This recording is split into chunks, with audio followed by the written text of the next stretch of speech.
Dunia di tahun 2050. Bayangkan, udara saja tidak berpihak kepada kita. Suhu memanas ekstrim. Sebagian orang terpaksa mendekam setiap hari di ruang ber-AC dengan handuk basah menyeka wajah. Mata terus berair. Dan kita hanya dapat tertidur di setiap subuh karena cuma itu waktu yang cukup sejuk. Di luar tembok rumah kita, peningkatan suhu menyebabkan kekeringan parah di banyak belahan dunia.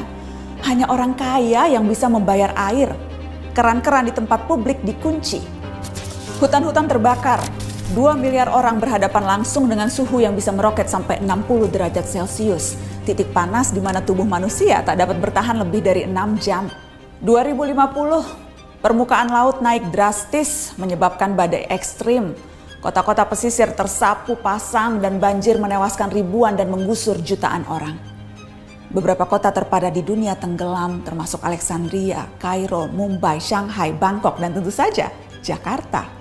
Orang-orang harus mengungsi ke tempat yang lebih tinggi. Setiap hari kita akan melihat foto rombongan keluarga mengarungi banjir. Yang agak beruntung bisa tetap tinggal di rumah dengan air hingga mata kaki. Seperti Jakarta di tiap musim banjir, tapi ini di seluruh dunia. 2050. Pandemi bukan hanya varian COVID. Perubahan suhu, banjir, urbanisasi, dan pergerakan populasi manusia mengakibatkan penyebaran penyakit. Setengah dari populasi dunia beresiko tertular malaria atau demam berdarah. Wabah baru bisa melampaui angka kematian penyakit jantung, menciptakan krisis perawatan kesehatan. Perusahaan asuransi pun menolak melayani. Apa yang kita lalui 2 tahun kemarin tampak tak ada apa-apanya. 2050, kelaparan merajalela.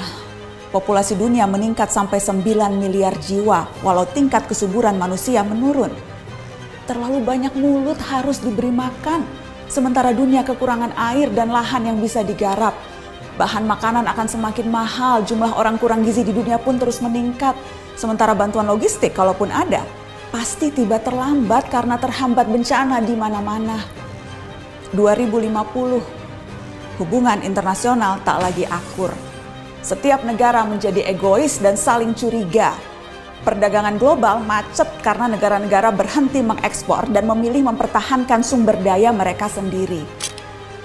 Padahal jutaan orang butuh bermigrasi. Tapi banyak negara lockdown dan menjaga perbatasan dengan tentara. Sedikit kesalahpahaman akan menciptakan perang. Dan seperti biasanya, netizen lalu memperuncing keadaan dengan memenuhi media sosial dengan teori konspirasi dan video-video propaganda. Teman-teman, meski terdengar seperti naskah disaster movie, itu tadi tidak mengada-ngada, menghayal atau menakut-nakuti. Semua gambaran itu berbasis pada penelitian dan data-data saintifik. Hitungan skenario 2030, 2050, 2100 per tahun semuanya ada. Isu ini bahkan telah mempertemukan para pemimpin dunia, tak terkecuali Indonesia. Kemarin Presiden Jokowi hadir dalam KTT COP26, sebuah forum tingkat tinggi yang diikuti 197 negara.